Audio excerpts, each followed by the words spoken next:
beast stalker, giant stalker, dragon stalker, crypt stalker, demon stalker, rift stalker, grom stalker, crypt stalker, scourge stalker, wind runner. I'm a pony, elite skill hunter, a death dealer, a life stealer. That's just the cost of being awesome. Welcome to episode 203 of the Hunting Party Podcast. I am Dark Brew from thebrewhall.com and the Brew Hall on Twitter. I'm Artemis Hell from the Warcraft Hunters Union, and I'm found at Artemis Hell on Twitter.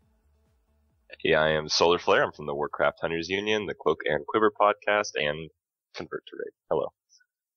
And I'm Delirium from Thrill of the Wild and Warcraft Hunters Union, and at Delirium Hunts on Twitter. Okay, today is Sunday, October the 26th, 2014, and we are broadcasting live on Twitch TV. You can participate in the live chat room where our lovely moderator, Ali Saunders, is there to take your questions. And now, before we begin the show, we do have a couple of reminders for you. BlizzCon is coming on November 7th and 8th. And so, Artemis, why don't you tell everyone what we've got planned? Because we've got a lot of great stuff happening that weekend.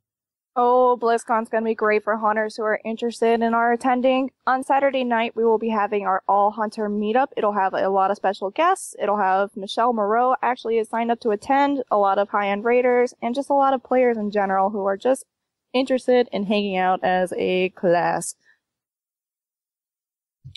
Cool. Yeah, that sounds like a lot of fun. And I think you're going to be there, Solar, you'll be there, and Delirium as well. Oh, yeah, So, absolutely. Yeah. You can meet a lot of the people in the podcast, and a lot of people from WHU help run the new site are going to be there as well.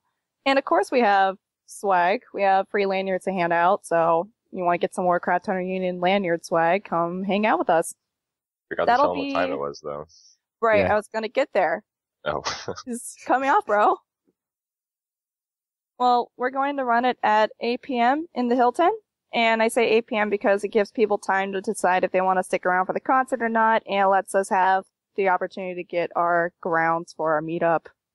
You don't have to be there at 8, but we'll be there from about 8 p.m. till midnight, 1 a.m., whatever floats your boat. Yeah, it Bottom sounds like floor it's of going the to be Hilton, right? What's that?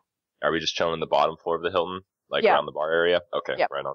We'll hang out Yeah, probably it's near. pretty crowded. We need to camp out early. We need to get some... That's what I'm saying. Yeah, so if I anyone won't be there, can, so I won't be at the concert either, so I'll just camp out early. I mean, Yeah. I want to see Metallica, but I love you guys. Yeah, because it gets pretty packed in there, like, Aw. after It the con does. happens. So, like, if we can get some hunters to, like, camo in there and then, like, just trap people that try to go through the doors and be like, no, this is our spot for today. So you guys, like, Yeah, sorry, this is our place now. Thank you. but, yeah, it might be a good idea to get in there early. I'll probably be there about 7:30. And we'll I heard have, a rumor. I heard a rumor there might be an all-hunter pancake raid afterwards.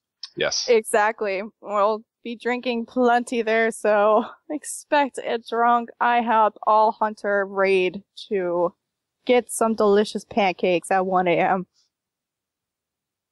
I just can't imagine what the IHOP staff would do if they saw like 40 people just charge in. I'm sure they get that a lot in every BlizzCon though. We'll see. Yeah, well, it sounds like it's going to be a whole lot of fun. I wish I could be there. Now that would normally be a podcast weekend, so I think we'll figure out what we're going to do. Hopefully, we'll try and get a podcast in the next morning just to recap everything. So stay tuned for that. But yeah, BlizzCon, it's right around the corner, and then the expansion will be there right after that. But before all that, we've got our show today. And we've got a great guest for you. We're kind of hitting a little bit of uncharted territory for us. We're going to be talking PvP, and our guest today is DillyPoo, who's here. So DillyPoo, welcome to the show, and why don't you just tell us a little bit about yourself and what you do as a hunter? Hey, well, I played in 2 tournaments. One of them was the Armageddon tournament that was also hosted by Blizzard, and then the main one I've played in is the Road to BlizzCon tournament that was also hosted by Blizzard. I went in with a team of a Red Paladin and a Priest, and I think we got 4th place or something like that in the tournament, so we did pretty well. Unfortunately, did not make it to our Road to BlizzCon, but other than that, I have 3K experience on live ratings on multiple hunters, and yeah. Hey, that's pretty cool, man. Yeah, multiple hunters. We'd like to hear that. Yeah. Well, I have 2 of my hunters, and I never really care about my ratings, so I kind of just run with whoever, and I try to I never tried running like one comp or run team, so I just tried to run with as many people as I could. So since I had like one hunter on Alliance and one on Horde, it kind of just ended up working out that all of them got high rating. Did you do that because you wanted to get experience with multiple comps, or were you just like, heck it, I'll play with anybody? More the heck it, I'll play with anyone. Like when you stop focusing about like the rating, and you kind of just focus about just only getting better and just like playing whatever and playing your best, your rating kind of just goes up normally. Kind of works like that for like any game. Have. Yeah, I like that. I gotta write that down. Focus on playing better. Well, you do PvP, right? You do RPGs, don't you? Yeah, just a little bit. No 3K ratings so far. Yeah, I'm happy to say, Dilly, following in your footsteps, got a smashing 1750 rating this season. Watch out, dude. Dang. Coming for you. I'm really bad at rating, so there's that. Well, I'm pretty good at PvP though, so that's cool, man. It's hard to be good at both. I only know a couple of people that are. So yeah, I actually have noticed that in PvPers or PvEers. Like you hardly ever meet someone who's like exceptionally talented at both. Like in a top even 100 guild, and also is like pushing, duelist even every season. It's kind of hard to come across. I wonder why that is. Is it probably just the time investment required for both, huh? Yeah, it's just time investment. Like anything, it's not really like natural talent, just how much time you put in. Because it doesn't really depend on like how good you like truly are. It's just like if you work on it, it just like comes naturally. Well, I will say this in terms of rating. Some of the better raters that I've gone with have started out in PvP. Like they've been really exceptional PvPers, but they come into the rating environment and they're just so used to their rate awareness is so high because they're so used to paying attention to everything that's going on that they're able to just avoid all of the bad stuff. So I find that PvPers are a good source for finding good raters sometimes.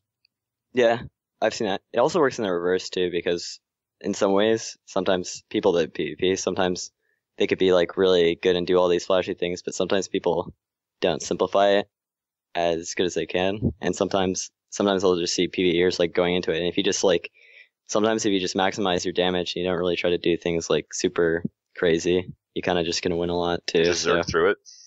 Yeah. Yeah, interesting. Yeah, I've kind of noticed that because I mean, when I first started PvPing, I think that actually made me a better raider. Just because I learned probably a little bit more about my toolkit. I mean, this was back in Cataclysm, but like just be like, oh, scatter trapping, like that's a thing. Yeah. And I think your reaction times go up a little bit too in your awareness, just because there's so many things coming at you from so many different sources. Like even like your healers, like if you get bopped, or if like if the mage ice blocks, or like you have to make a CC. I think that definitely helps you just gain a better understanding of your class, and then probably just a little bit better at the game as well. But yeah, totally. Yeah. We got some questions for you though. Bunch of questions. Okay. Yeah, so just piggybacking on. Do you play other classes? Or I've always noticed playing other classes, or I need to know at least a little bit of what they're doing to PvP. Are you pure hunter, or do you have some others out there? Well, before this expansion, I used to play warrior and a mage, but I came back at the very end of this expansion. I didn't play the very beginning because I didn't really like hunters in PvP.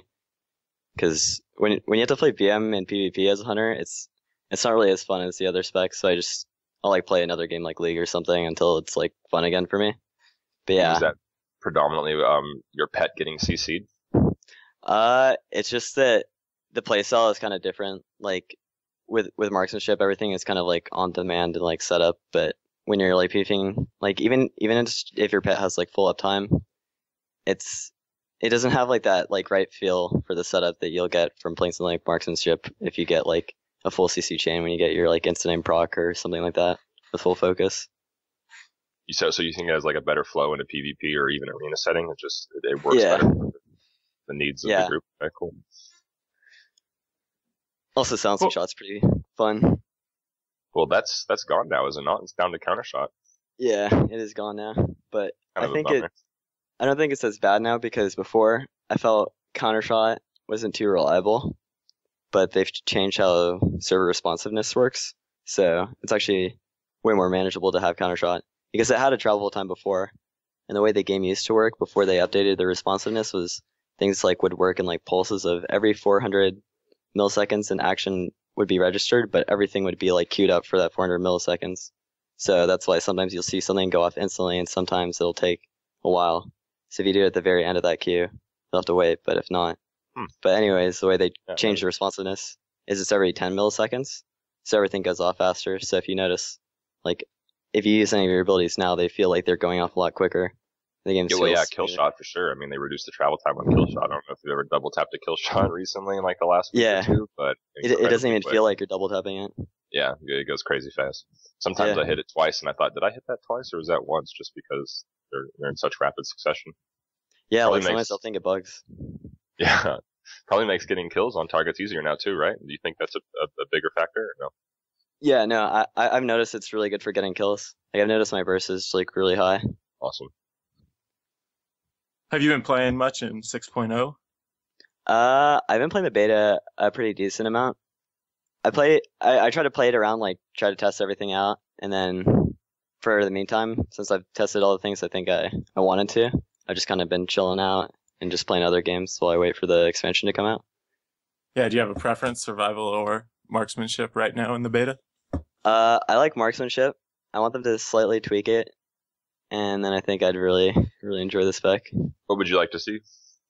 I kind of was thinking they could rework the sniper training talent and make it affect aim shot only, but like make the coefficient like for the damage and crit chance like way higher, so you get rewarded heavily if you like give yourself time to sit there and cast an aim shot. So you're kind of like, if you give yourself that window of opportunity to cast aim shots, you can get like really high DPS increases. So even in rating, if you give yourself like, so you're saying.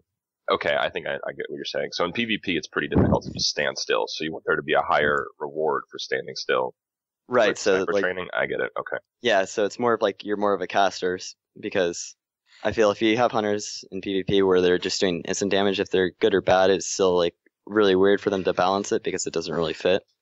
But if you make it like that, then you're kind of in the caster category. And if they try to balance the game around having like a caster and a melee and a healer, then it's a lot easier for Blizzard to make the game like more enjoyable from like a spectator point of view, or just more fun overall. Because if you have like class hacking, like you have two melee or you have two wizards together, it's not really enjoyable to watch, I think, as a spectator. So what drew you to the class at first? Like, why did you pick Hunter? I always like playing ranged classes every game. Pretty sure I was like 9 and I watched Lord of the Rings or something. Can't remember exactly. Legolas. It was either like something between that or like playing Legend of Zelda games. So I just like shooting people with my bow. Right on. That's how I picked it. Like. Yeah, that's exactly. I just like the ranger. Guilty. Yeah, me too. Like, yes. And was Hunter your first class in WoW too? Yeah, it was.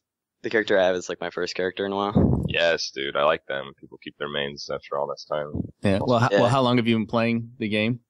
On and off since Burning Crusade. I think like third or second patch of it. Okay. Oh my gosh. Yeah, so it's been a while now. Yeah. That has been a while for you. Can we talk about your age? Is that something you're comfortable with? Yeah. No, I'm completely fine with it. Dilly is super young, dude. So that you had to have been how old when Burning Crusade was out? Let's see. So I'm 19 now. So I was like, I'm pretty sure I was like 9 years old. Oh man, probably that's 10. Crazy. Yeah, one of my like friends from like, it was like elementary school, I think, maybe middle school, where we're just moving into middle school. And he's just like, "Oh, play WoW." And I kept saying like, "No, you're dumb." And then I eventually like played it one day at his house. Like he like passed out, and I was like, I want to shoot shit on a hunter, and I just wanted to play the game after that. So. Yeah. And did you PvP back in BC? That was a pretty different game back then.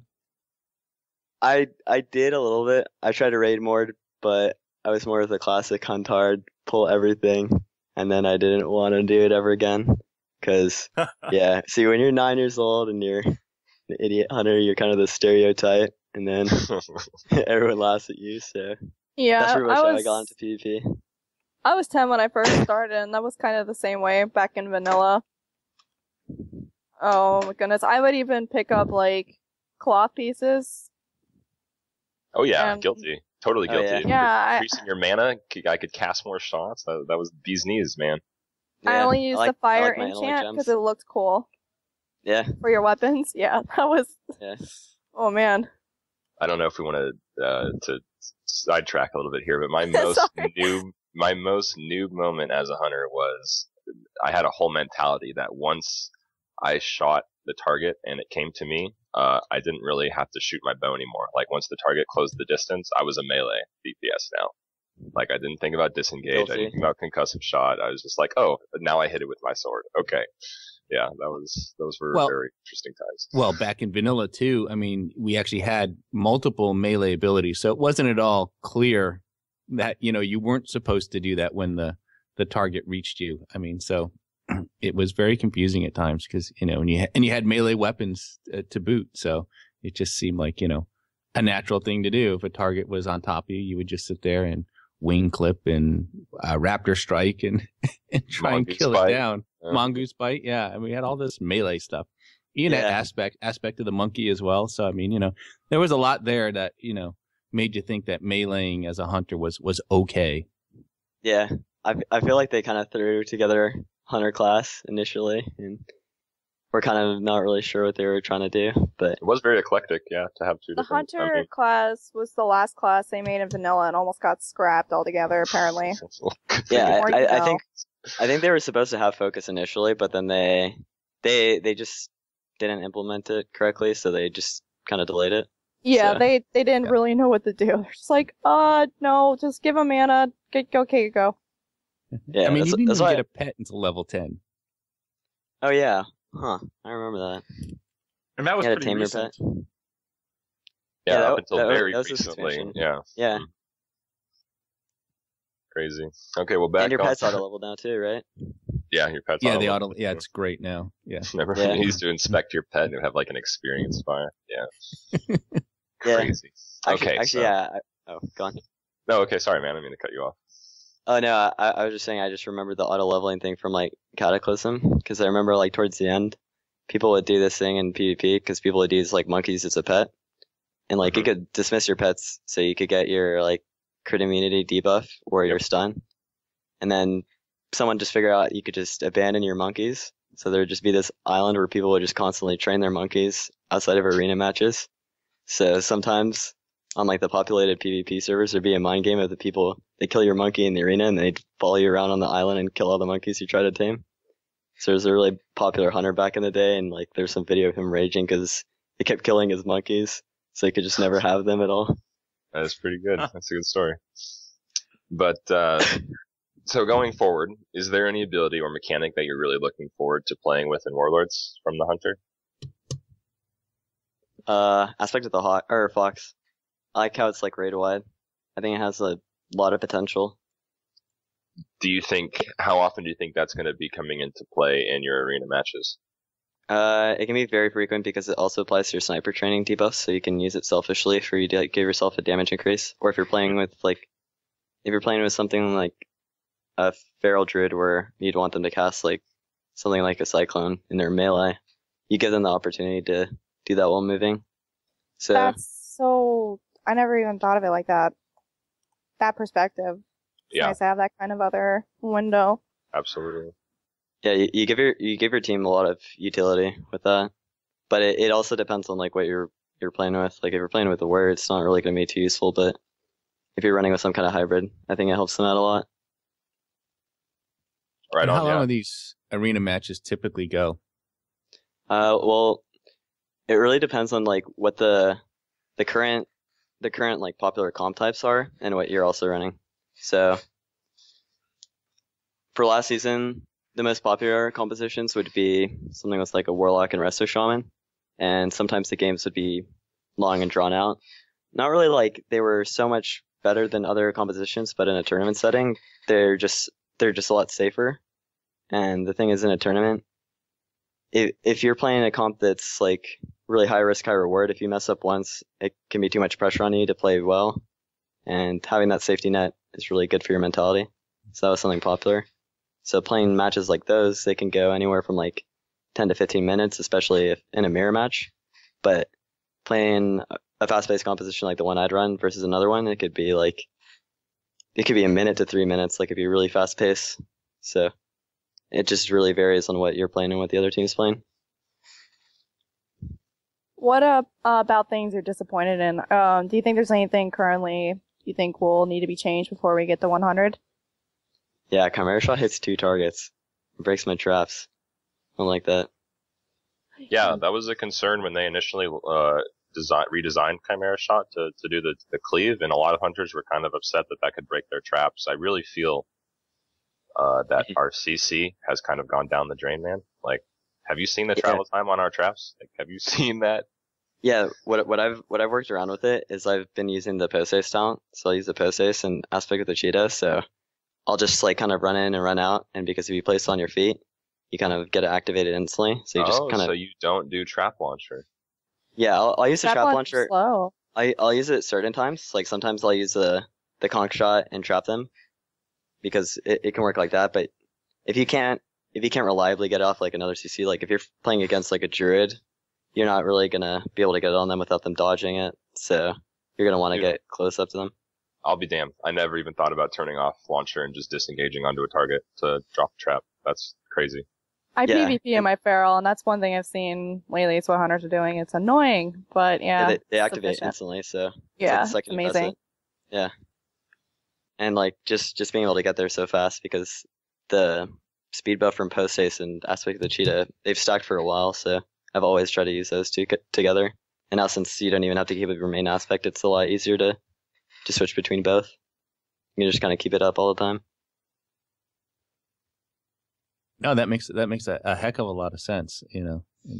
And those are the types of things that, you know, certainly in PvE we don't think about too much. But, you know, back to Chimera Shot real quick. Yeah, having like an AoE ability being part of your main rotation or really your signature shot, that wasn't something I was too happy about. I mean, it's neat in concept, but for the exact reasons you talked about, and it's probably worse in PvP than it is in PvE, with the potential to break CCs and everything else. That this lack of control that you have over the targets that it hits.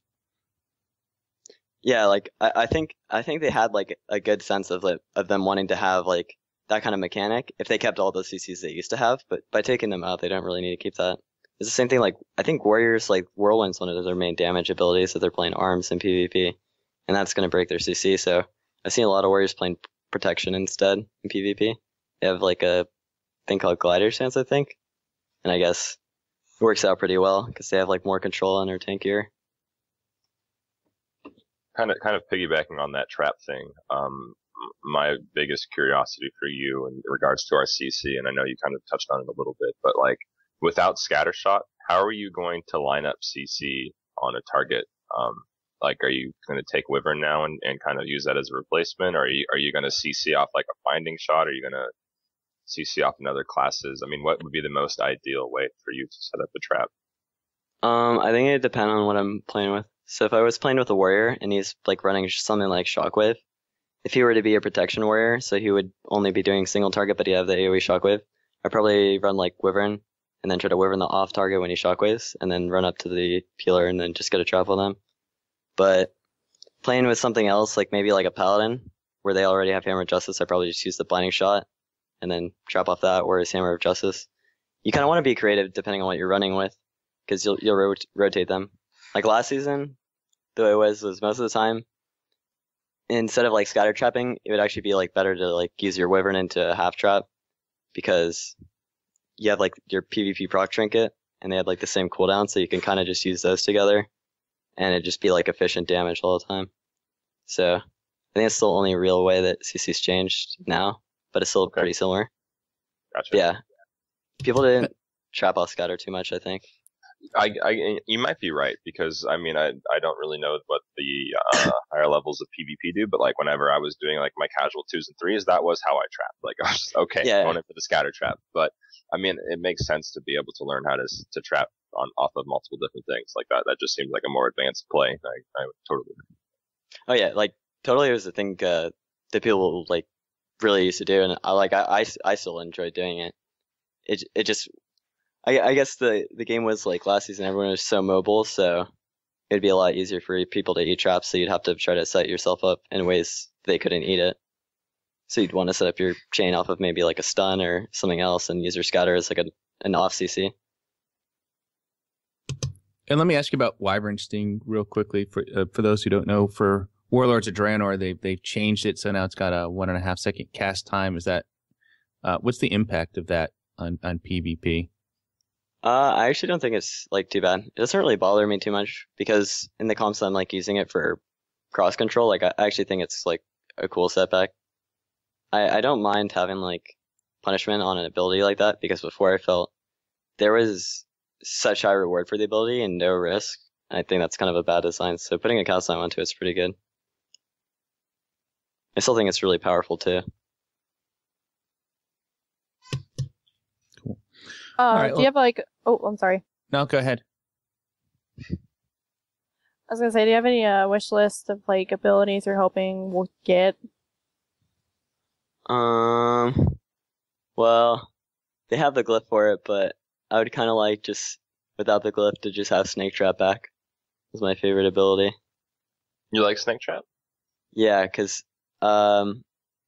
priests, their Psychic Scream, it fears like 5 targets. So yeah. The mind game we would do in like PvP was you would, if you were fighting like a healing priest, you would try to bait them to come into your team and make them think that they were going to be safe, especially if you had a priest on your team. But you would use your Snake Trap and you'd summon the snakes, and then they'd fear that, and then your priest would get the counter fear on them, and you could win a game off that. So it's like my favorite thing to do.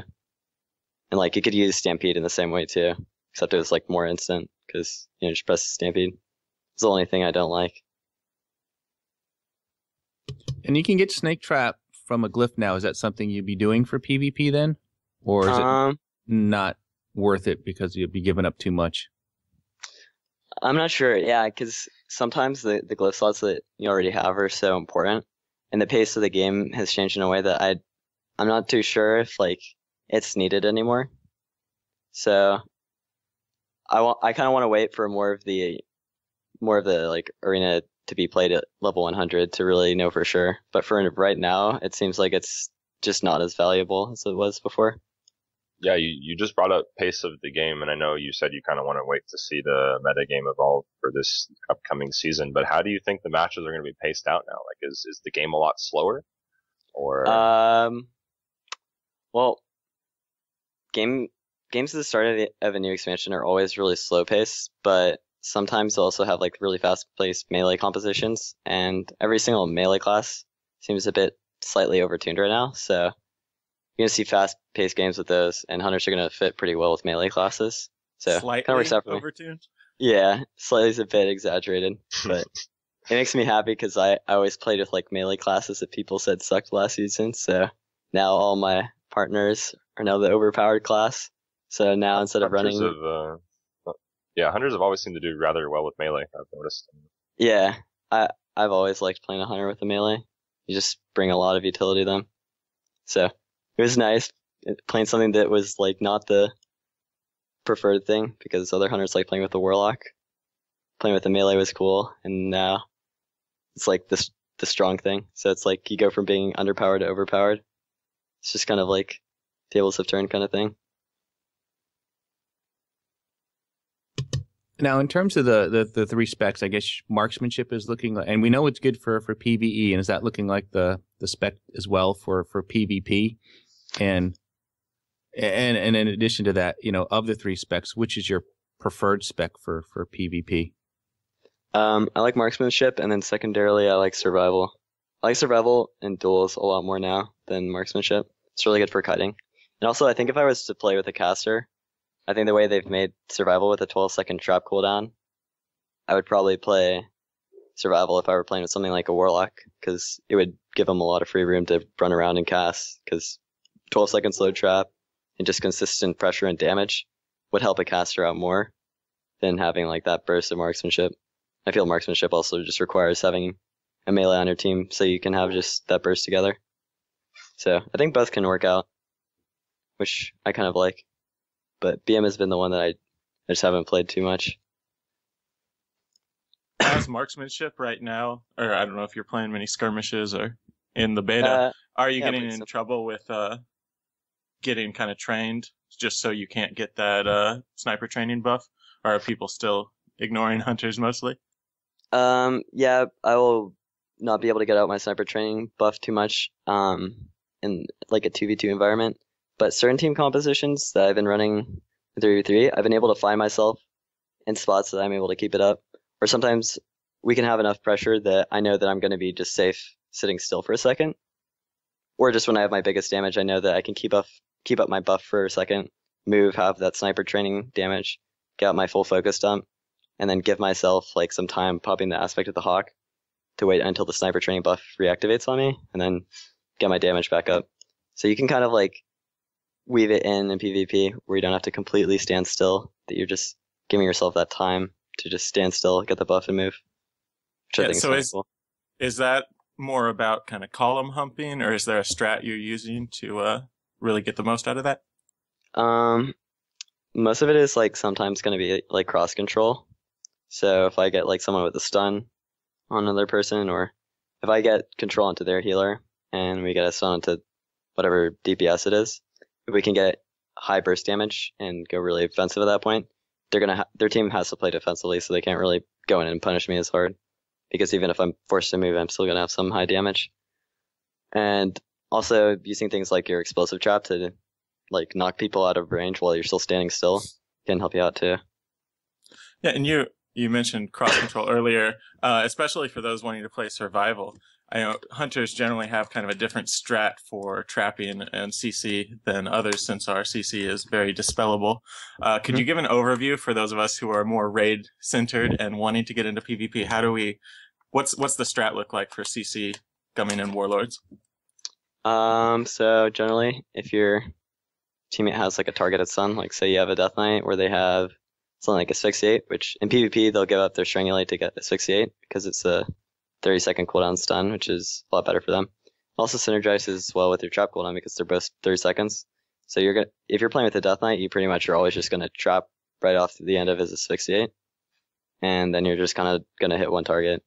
Or if you're playing with a rogue, you can kind of freely CC their healer or whoever you're not on while you open on one target, since rogues are always going to stun one target.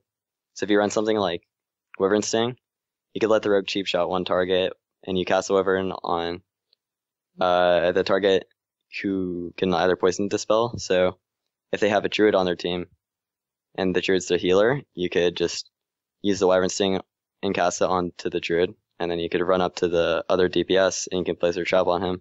But if it's the reverse, where the druid is the DPS and the healer is something like a priest, you could run up to the priest and you could place your trap on him, and then you could put your sleep onto the druid, and neither of them can dispel each other. So that's the kind of thing you'll want to do. And you can do those very quickly, like at the same time. By the time you finish getting off your cast of your Wyvern Sting, you could be in position to trap. So cool. So has that changed much going from 5.4 to 6.0? Or are you still using a lot of the same strat? Yeah, no, it hasn't really changed too much. Towards the end of like 5.4, people just completely stopped they stopped really using their scatter shot as their initiation for their CC, and they used it as more of like the gap into more CC, which I think is why Blizzard removed it, as they thought it was just kind of like a bad ability. Because when it gets to the point that it's just that little thing that makes a gap between a big CC chain, you can get people in CC for like 30 seconds, and it's just because of having that scatter shot to give you time for your DRs to just take full effect. So you're okay with that change? You think that was pretty fair? Yeah, I don't mind it. I like the instant trapping too. It's really cool. What about that trap radius is significantly bigger now? Is that helping? Can you get 2 with one ice trap now? You cannot get 2 with one ice trap. I'm not completely sure how it works yet, because I see the reticle radius, but I haven't seen like the activation on that. Where the activation radius on it's still like similar to the old one, so I'm not completely sure on how it works. I would like to know as well. I wonder if we can do some testing on that. But like, since the radius is larger, and like, say there's 2 people in there, like, who determines who's going to eat the trap? The way it has worked is the person that's closest to it. So that's closest to the centermost point of the trap, or just to the center of the trap. So okay, yep. So that's how the mechanic has been since I think since Mob. Might have been since Cataclysm, but that's so towards the end of like the last couple seasons of Mob, people would just want to trap off with stuns because if you aimed it correctly and got it like dead center on a target, you would get yourself in a position that people couldn't really eat it because they would always prefer to activate on whoever was like dead center and in control first, something like that. So I think it still has that same kind of mechanic. Whoever is going to be the closest to it, it's going to activate on them first. And if it's like 50-50, it'll just go down to RNG. So that kind of covers freezing. Are you still, with the increased damage to explosive trap, are you still glyphing that most of the time, or are you using that damage for ticks sometimes? I always use the explosive trap knock glyph. That's my favorite glyph that they've ever given hunters, I think.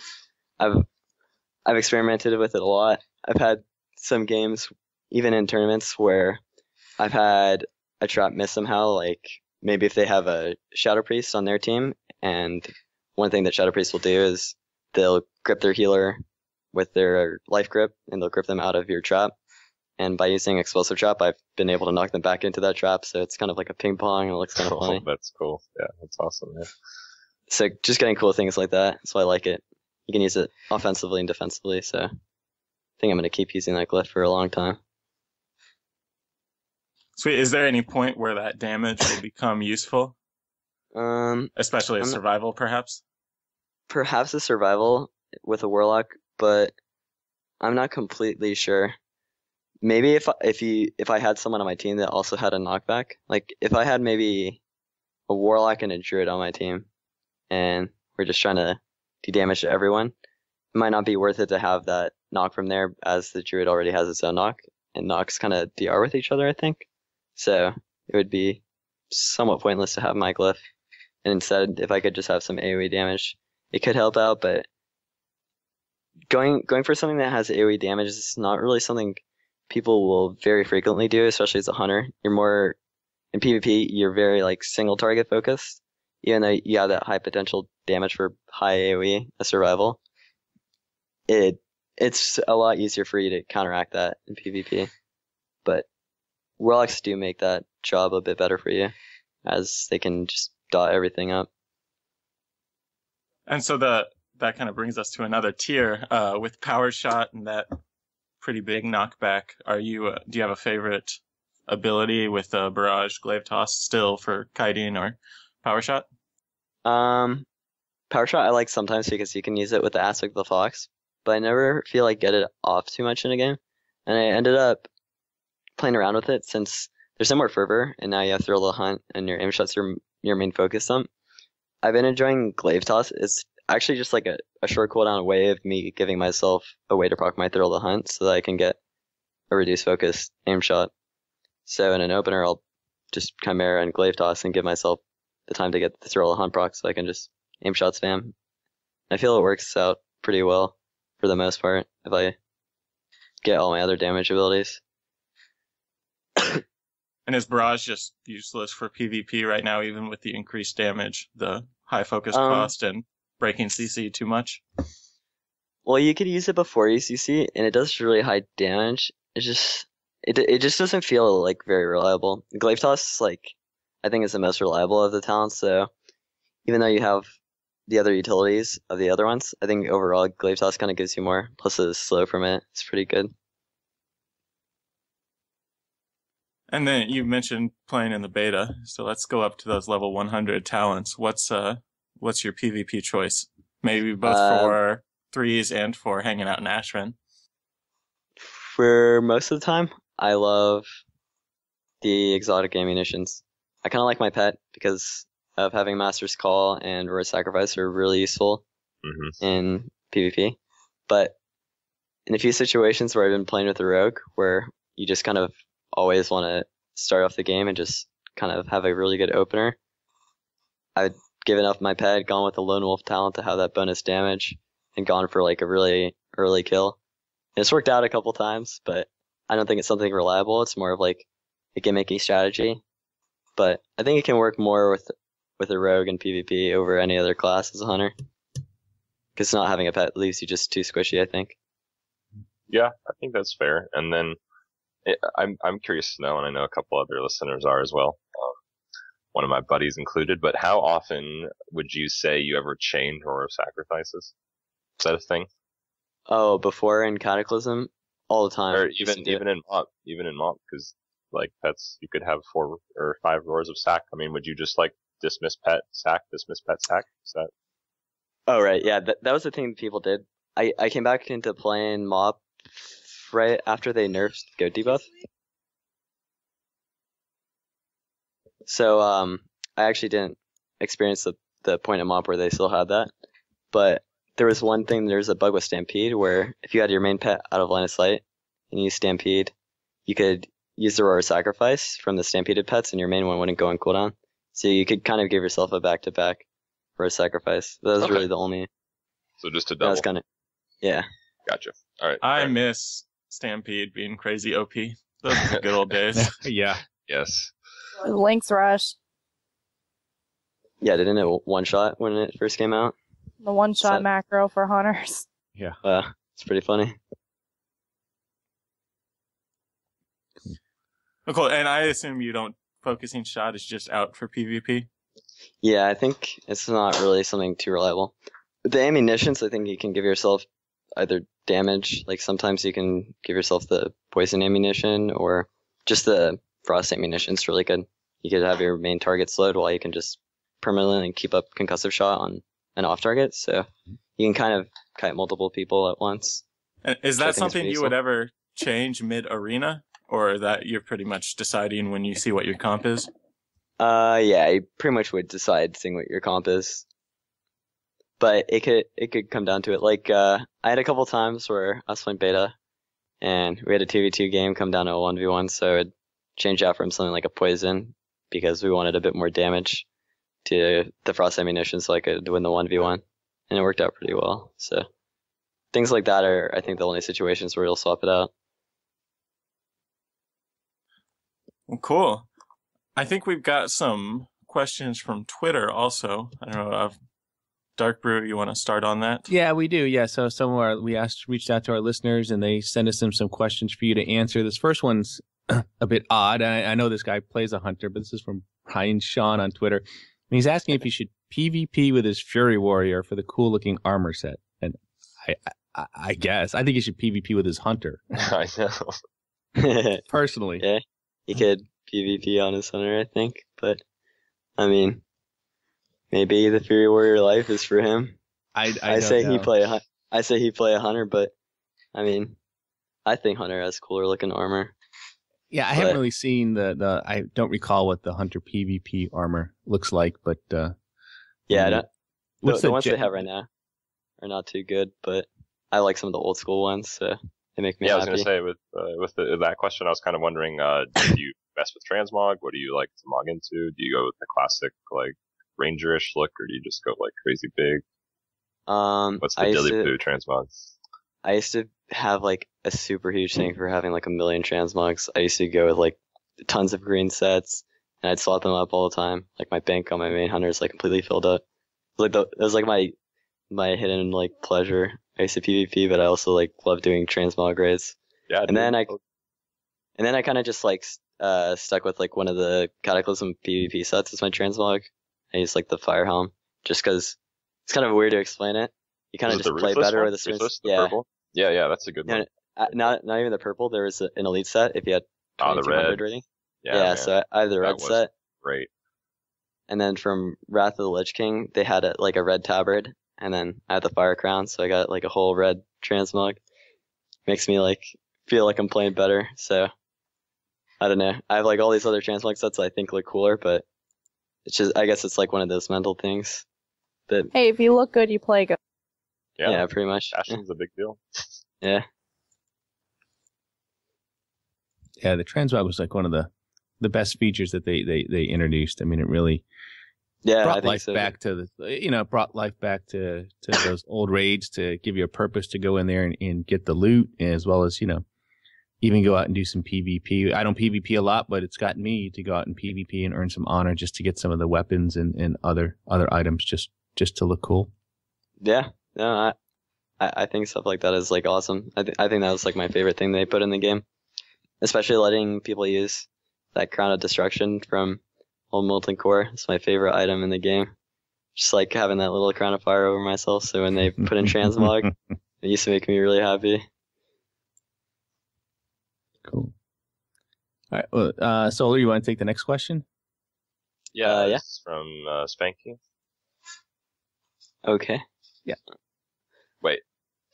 What? This is from Spanky Hunter, yeah? Okay, Dilda, I got a question for you. Okay.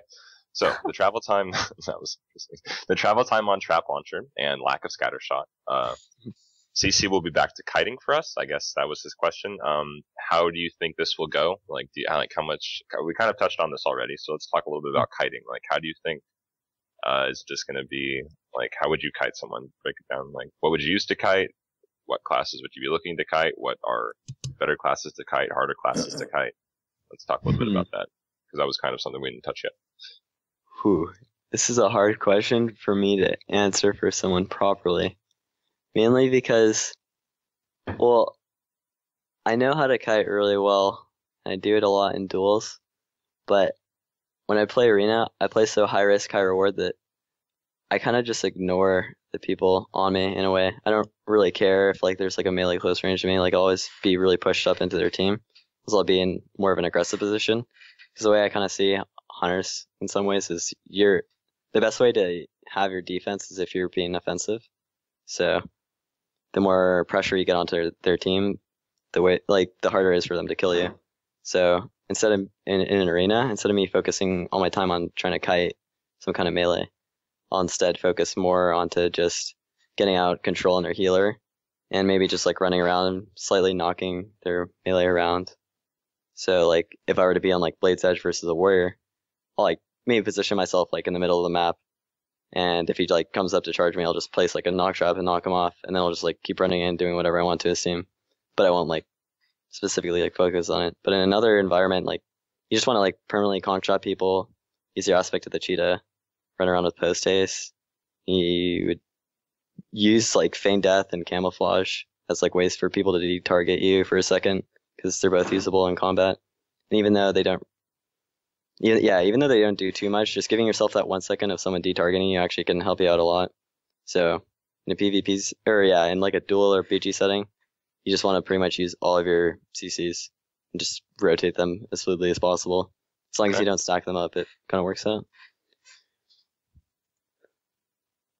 Toro from Twitter asks, and outlasting opponents is probably not viable. Is our burst enough to do some good in arenas? Yeah, from what I've noticed, our burst is really high. The Murder of Crows talent, something that I've been using for a long time. It's my favorite damage ability, having all those crows on people. I feel like they've buffed it because it now has a 1 minute cooldown. So, if you're a human hunter, you get to be happy having the PvP proc trinket and on use. On use has a 1 minute cooldown, so you pretty much can use your Murder of Crows and proc trinket or an on use trinket together. Just macro them, and the proc trinket has a similar cooldown. So generally, what I do is I just wait for all of them to come up and just pop them together. You actually get really high burst damage. So I think most of your kills are going to come in that like 1 minute window as a hunter. So even in your opener too, you're able to pop that Murder of Crows and pop your Chimera Shot, Rapid Fire, and Glaive Toss, and by that time, you have time to spam Aim Shot. And if you don't have your sniper training, you can just aspect of the Fox and run around, spam Aim Shot. And you and your teammates should be able to have enough time to set up something huge in the opener, especially when playing with melee.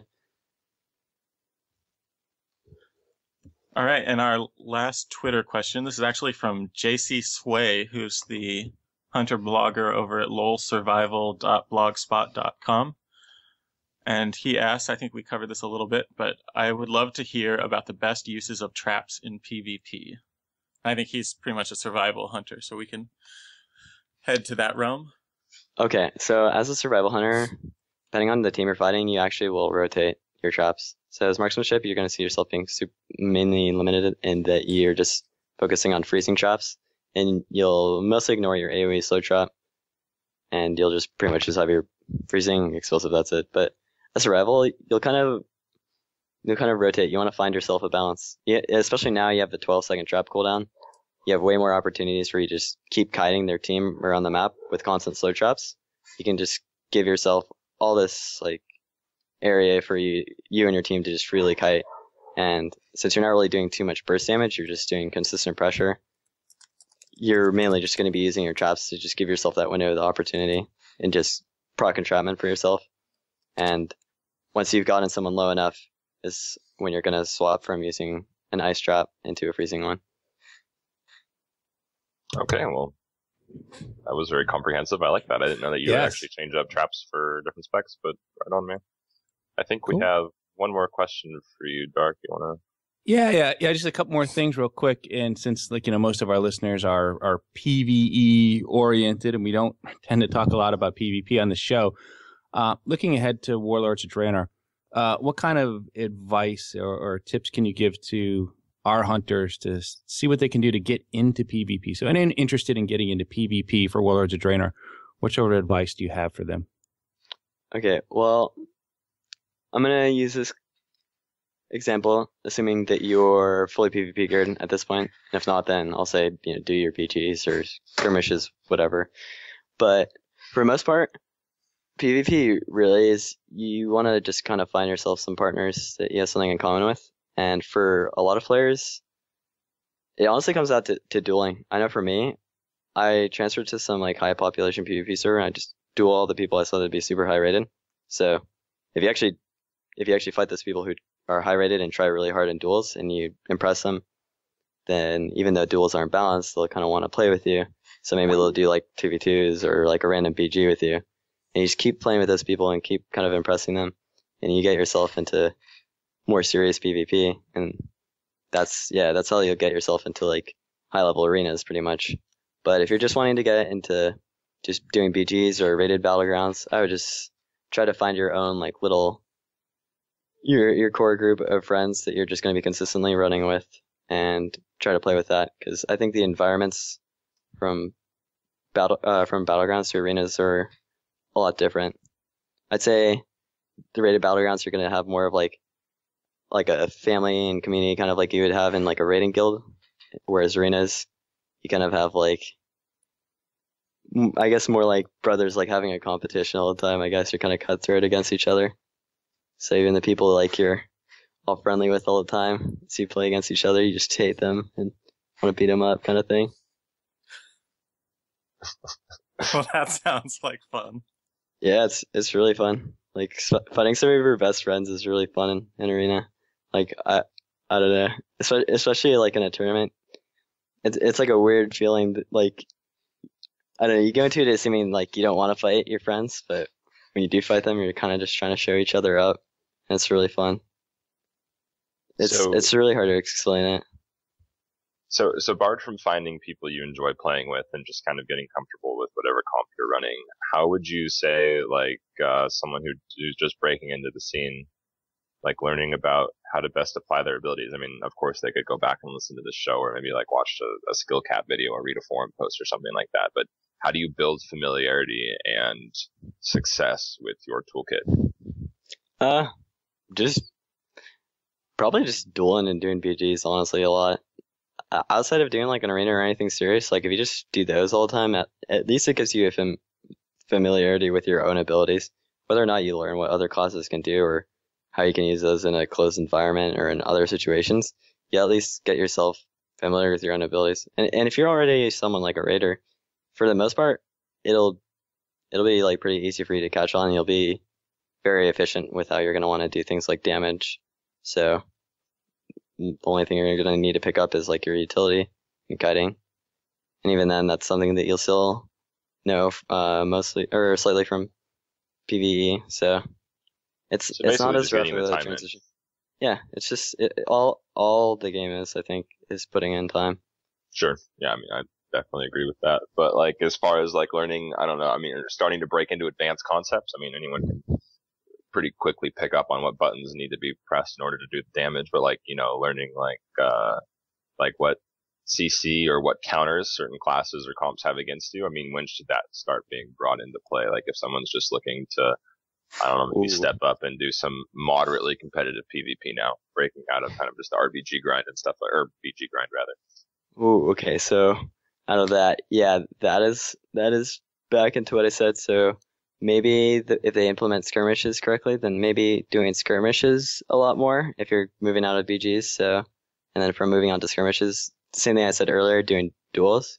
So maybe even instead of doing something like 3s, like you can just start doing 2s, because that's what I've started out with. So even though it's not like the most competitive bracket, or not the bracket they balance the most, you can still learn a lot about the game just doing a lot of 2s matches, because sometimes they'll be longer pace, especially if you have a healer DPS match.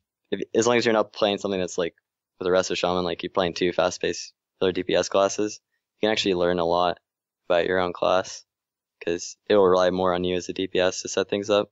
So you give yourself a longer frame of time for you to learn. Whereas if you just go into a 3v3 match, you could just have like one teammate just kill someone fast, or your team just kills their team fast, so you can't really learn as much. Yeah, totally agree with that. Cool, man. I like that. All right, and I think we've got one last question, and this is actually my favorite. I've interviewed a couple PvPers over on Thrill of the Wild, and one I find most have a good story to is I was wondering if you have any amazing stories of, this one time when you were outnumbered or outgeared and managed to pull some spectacular victory. I don't know if you've done much world PvP, but let's hear it. Best victory ever. Ooh, best victory ever. So like in a world PvP setting? Any setting, your choice. Any setting, even like an arena? Yeah, totally. Ooh, RBGs, arenas, sure. world PvP. What was the most amazing thing you've ever done? Okay. This is a tough one. I had a really good season. Yeah, you did, dude. Are you pulling rank 1? Sorry, I didn't mean to sidetrack you, but I looked at your rating earlier and I was like, dang. Yeah. I actually don't think I got it on one of my alt hunters, because I kind of tanked it from rank 1 range to like duelist range back to rank 1. I've been down like 10 times last night, helping all my friends go anywhere from 2200 to rank 1. But anyways, So you're before I still get pulling it on one character? yeah, I got on my main like super safely. Oh, sweet, dude. Congrats. Yeah, thank you. So let me think. Favorite victory. Okay, actually, I think the best arena match or series I had in like my entire history of WoW, it probably had to be the one that got us qualified for the regionals tournament.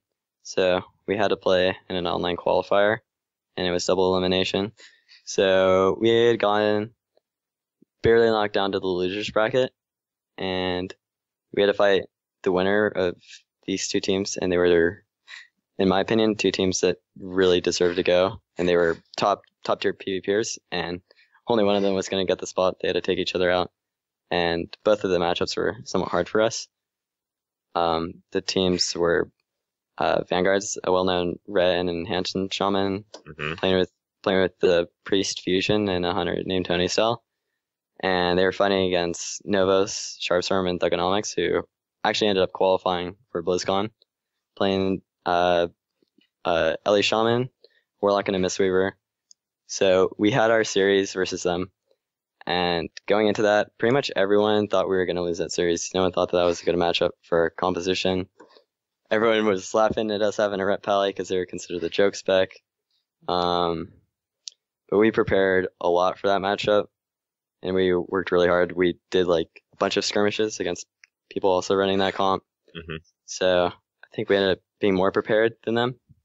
So we got into those games, and the way it works out in the best of 5 format is you start out every series on the Grand Arena, which is like the most balanced arena, and the loser of each round chooses the favorite role in the map. And in this matchup, it's really important for us to win the first game, because we have 2 maps that are favorable towards us, the Dalaran Arena and Ruins of Lordaeron, because they're kind of smaller maps. So for our kind of composition, it's a lot better for us. And for them to have something like the Blade's Edge Arena or Pulveron Arena, where it's really big, they can choose those whenever they lose, and they'll just have that huge advantage right there.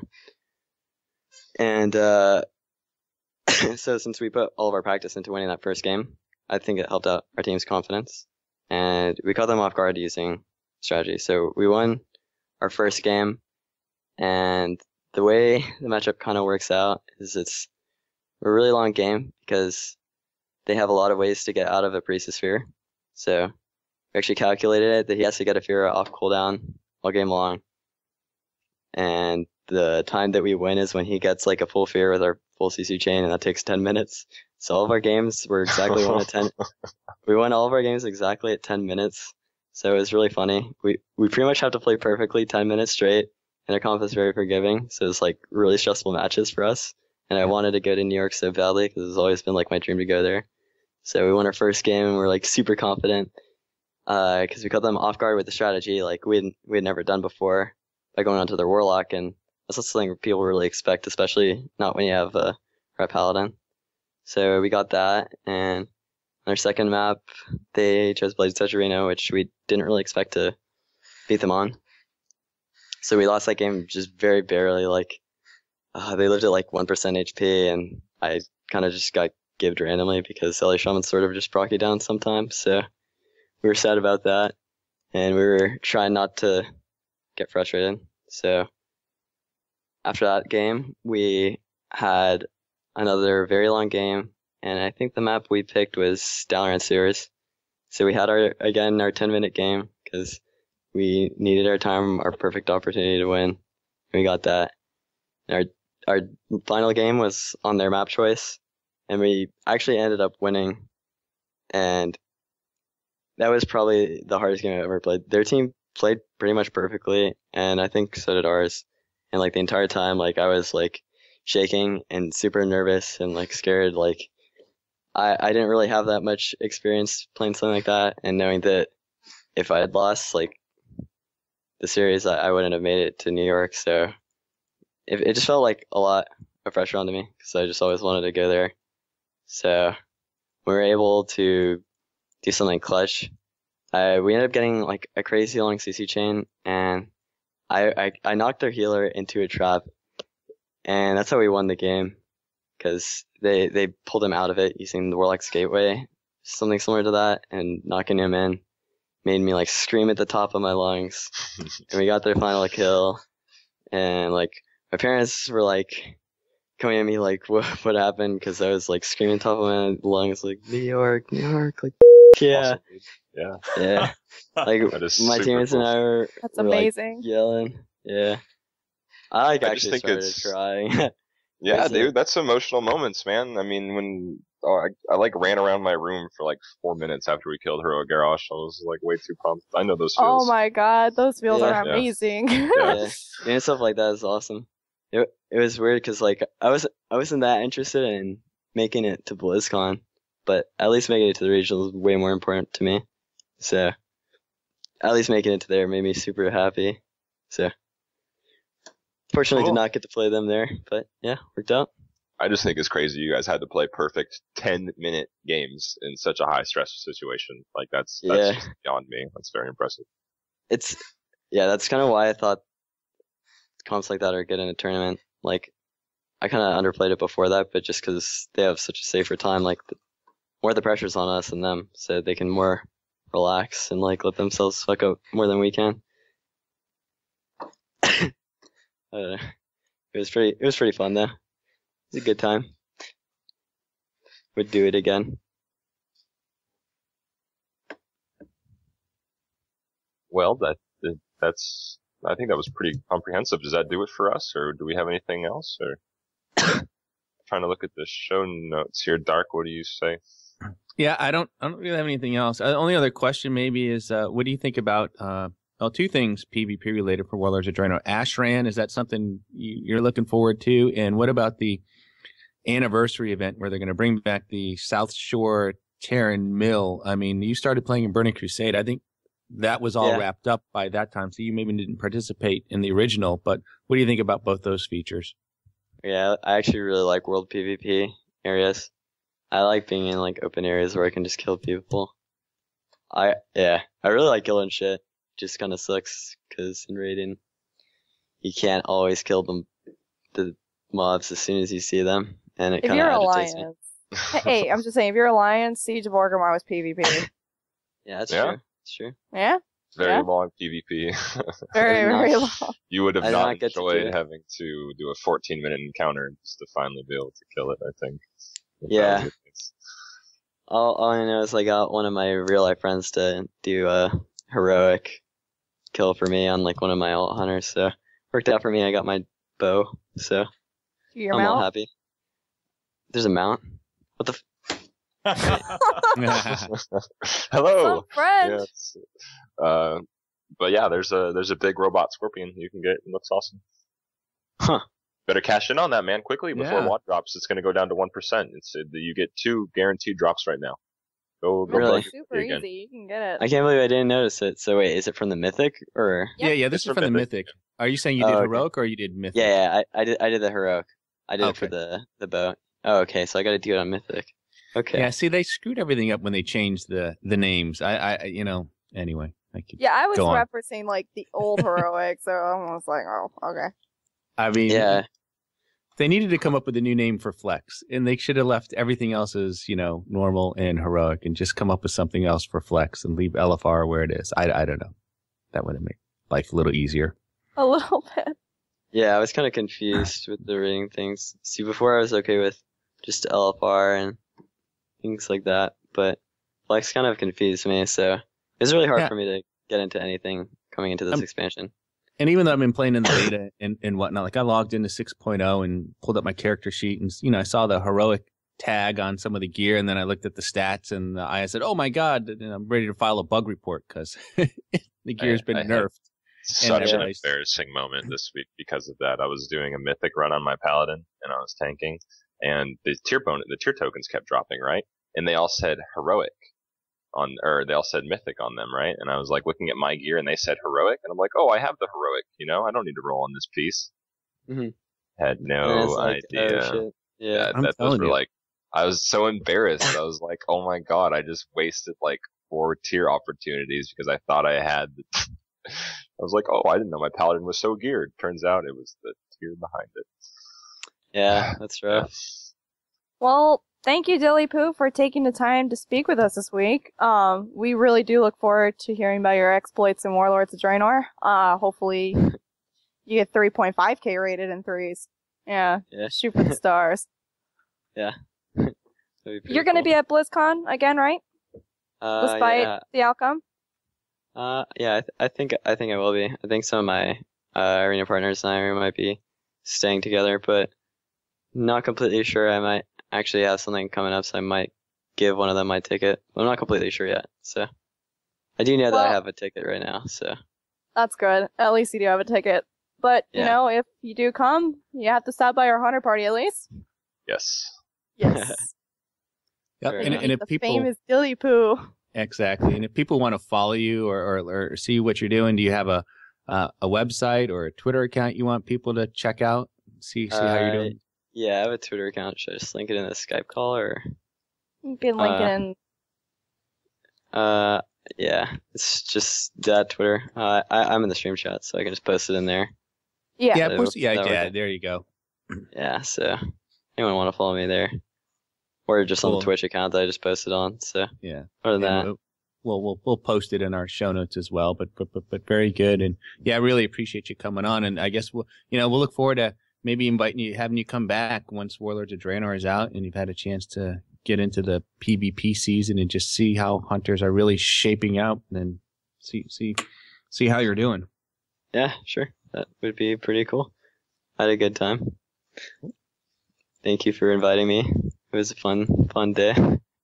You're most welcome. Yeah, it was, dude. You're the man for real. Like, that's crazy. You have such amount of PvP skill that I don't think I'll ever be able to match. That's okay. I raid, but yeah, awesome information today. Awesome information. I things I really never loved- even thought of. Yeah. Yeah, I just love the other window point of view of the other side of the game that, as a hardcore raider, I don't really get to dabble much into. Like, I do RBGs, but that's, like, not on my Hunter at all. Yeah. Huh. It's always cool when people are like, "Oh, damn, this is cool." 'Cause, like, like when it's like one of those things that you do all the time, and you're just like, sometimes you'll play and be like, "Damn, like I suck." Like you'll just like look at that, and then people will be like, "Dude, you're really good." And it's like, wait, what? Because like, I guess you're always like really critical on yourself, but having other people like say good things about you, it's always like really funny. Hey, there's nothing wrong with positive reinforcement. It's kind of nice. Yeah. It's very cool. Especially We like don't the really- regionals, having people come up to me. Never signed an autograph before, but had some Then guy you- want me to sign his mouse pad. Nice. You so definitely cool. need to go to BlizzCon. Like, Yeah. people are just gonna be all over you. Yeah. Are you DillyPoo? Oh man, what if I get attacked though? Only tell hunters who you are. Don't tell any of those other Yeah. pesky I'll classes. wear like a mask or something. They'll never know. Yeah, exactly. Mm-mm. All right, cool, man. Well, appreciate your time. That was awesome. Yep. Yeah, no problem. Thank you for very having me. much. Thanks. Hope you all have a awesome day. Hey guys. Hey, you too. Later. All right. Peace. All right. So, well, that was fun. I always like having an interview like that. But you guys want to carry on here and maybe go over some of this news a bit? And Yeah, let's see. We got big buffs for sure. Big old Definitely buffs. something. Yeah, big old buffs last week. We should probably talk about those and how we kind of stand right now. Definitely. Yeah. It's Let's do always it. good. I mean, we try and keep the show to an hour, but we're not very good at that. So I don't Mhm. see why this week should be any different. So yeah, let's talk about the buffs because we've been complaining for weeks now, and at least our first two episodes about how hunters we were very disappointed with the state of DPS, and we've had numbers and testing and all sorts of things to bear out, and it looks like we were been vindicated a little bit this past couple weeks. So. And we've just gotten buffs all across the board. So why don't we run through some of these? Solar, you want to go through some of these? Yeah, so we got hit with Big 15. Just about every single ability that does damage got buffed by 15%. We got a few outside of the norm, like Murder of Crows got an 80% buff, and our pet damage got buffed by Delirium. What was the 30%? No, what was it? 37? It almost, well, according to the patch notes, it almost doubled. So it went from 33% of Hunter AP to 60% of Hunter AP. Yeah, that's right. And are we still confused if that's in the game or not? We're still confused. Yeah. So Just say, how were those spreadsheets mapping that out? 'Cause I heard some issues. Blizzard just, I don't know. Sometimes I really think they do it just to spite us, but I but we wouldn't gotta, say that. I just think sometimes they're silly. how much oversight has gone in this last couple of months, though? I just can't. Anyway, I won't get too upset about it. But yeah, we're talking buffs, not being angry. So yeah, we got lots. Yeah. But yeah, lots of 15% buffs. Our DPS got a lot better, I think. Marksmanship is still the competitive choice here, followed by BM, and then survival, of course, lagging behind as best as it can. A lot of people were asking this week, or even last week too, but just tons and tons of Twitter questions being like, what's the best spec now? What should I be playing? And the right answer is Marksman, but if you're doing any sort of raiding and siege right now, things die so quickly, and the fights I feel like are maybe not so trivialized, but I mean a whole lot easier now, that you can probably get away with playing any spec you'd like right now. On the flip side to that, however, I would say it would be worth getting used to if you wanted to come out of your shell a little bit. The best DPS spec right now. So like understanding marksmanship focus dumps. I mean, it's a very high focus cost spec with 60 for barrage and 50 and 30 for aim shot and 35 for chimera. And with only a 100 focus pool right now, it's kind of hard to juggle that. So if you wanted to start practicing for WoD, I would definitely say go marksman and start to reap the benefits of also such a high yielding DPS spec right now as well. But yeah, we got a lot of buffs this week. That was that in short. Yeah, and that makes a lot of sense. And I would also add too that once you start leveling in Warlords of Draenor, that it really doesn't matter a whole lot which spec you choose to get from level 1 to or 90 to 100. But you might want to choose, as you say, marksmanship if you're going to run some dungeons, just to get that kind of practice as you go through there. But for the normal questing, really just pick whatever you like and enjoy it, because it's pretty easy, especially if you've got any of the mythic gear. You just blow through stuff so fast that it hardly matters at all. I still would recommend Beast Mastery if you really want to just go hard for leveling, but yeah, it literally does not matter. Yeah, for WoD leveling, I'm absolutely going to go BM just because I prefer the instance over the casts, especially leveling up. Usually the haste levels are so low that I'm afraid I'm going to be having like 2.5 second aim shots. Yeah. Which I'd rather not do that and just have instance and have, a lot of pet control. But yeah, I don't think it's going to matter a whole lot which spec you choose to level up with. I would say just pick the one you're most comfortable with or the one you feel like you'll perform the best with. Yeah. And I know Exotic Musician, was that buffed a couple of times in the last 2 weeks? Or I'm trying to figure out what happened with that. They've been buffed buffing once. it, yeah. It got one this last week, but it was by like, wasn't it like 1.5%? I thought it was 7%. Did they double it? It went from Oh, it was like a 3% buff or something, and then it went to like a 7%. Exotic munitions damage was increased. Yeah, it went from like incendiary ammo doing 20 to 23%, poison doing 4 to 4.6, and frozen ammo dealing 15% to 17%. So it's like, yeah, we're doing it. Oh gosh, but yeah, I don't really think that changes the Sims up a whole lot for incendiary. I don't know if we've run it for survival yet, but I think we're still taking Lone Wolf or MM and SV as competitive talents and adaption for BM. Yeah, which is fine, I guess. I don't know. I'm not sold on Lone Wolf, but hey, you do what you have to do. Yeah, well, and you bring up a good point. I think we've kind of touched on this before. I mean, a lot of people are just really uncomfortable dismissing their pets. I mean, that's kind of a staple for the hunter. I mean, there's no doubt about that. And if that's something that you want to keep, you're for some people they've had the same companion pet for over 9 years now. And kind of saying goodbye might be a little tough. So I mean, yeah. There comes a point where playing the way you want to play takes precedence over competitive gameplay. But if you're like in a cutthroat guild or progression guild or something like that, I do feel strongly against picking the one that yields the most output. But I mean, there's certainly something to be said about how you enjoy playing the game. Yeah, I agree. But I like I said, it all depends on the kind of content that you're running. And like I said, if you're doing the normal and the heroic, you might be able to get away with doing what you want. But I think once you start getting into mythic and certainly in like the guilds that are going for the world first and things like that, you probably absolutely have to do whatever it takes to get every single ounce of performance out of your spec, because it does matter, especially in those first tiers when I think you guys are running a little bit under geared.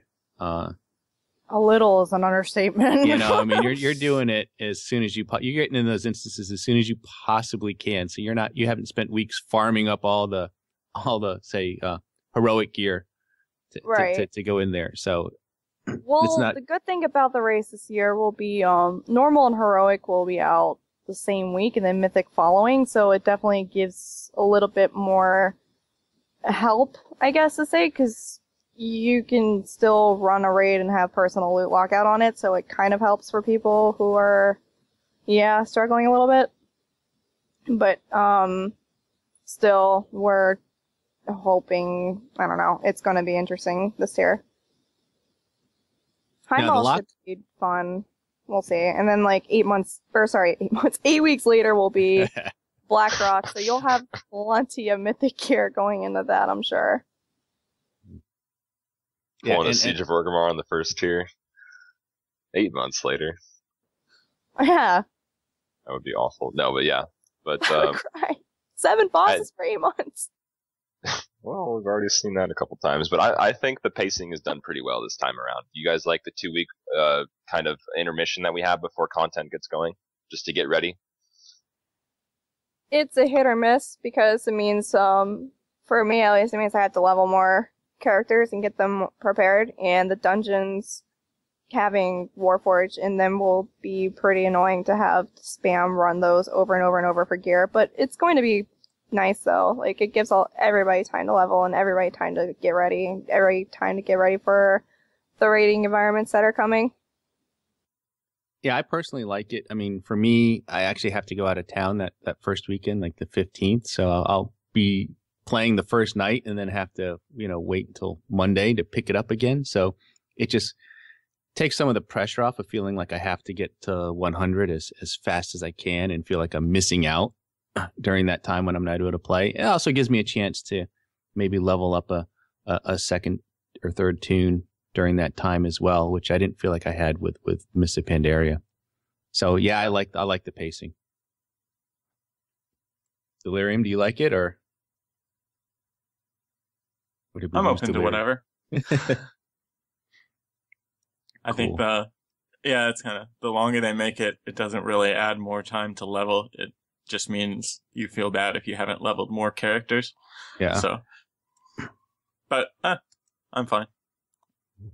Now, we had all these buffs. We did have one nerf, I think, to pet healing, and I think this is more of a blow to soloing, I guess, than anything else. But do you want to talk about that one, Solar? Since you like I'll talk solo a about bit. this one. Yeah, so rabble incoming, everyone duck. So yeah, I don't even. It just makes me mad to read it. But so Hunter soloing has taken a big hit in the last couple of weeks, as I'm sure you've probably heard or read about.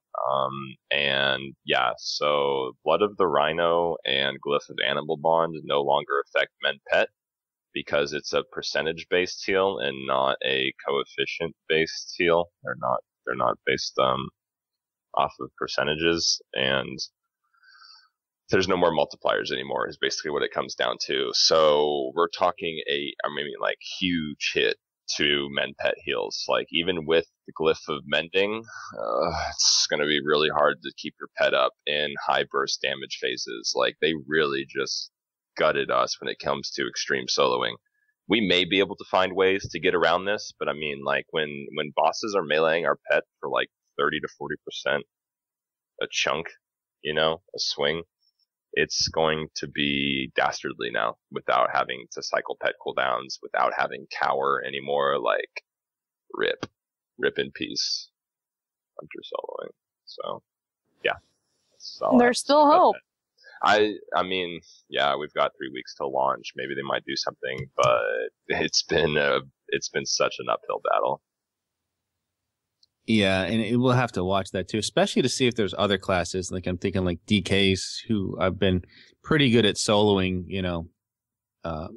throughout the years, to see if they're now going to be affected anyway. If they're going to have the same struggles that Hunters are, or if it's, and I know they don't really build the game around extreme soloing, but it is sort of a niche that people do enjoy, and they do like those challenges. So yeah, Exactly. There was an interview with Corey Stockton, Mumper, on the Instant Show recently, and I don't mean to nitpick, but if you guys go back and listen to it, it's in like the first 5 or 10 minutes of the interview.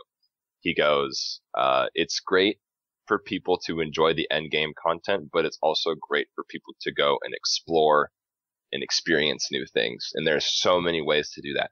Twinking, PvP, soloing, and they've kind of just like destroyed the twinking community and the soloing community.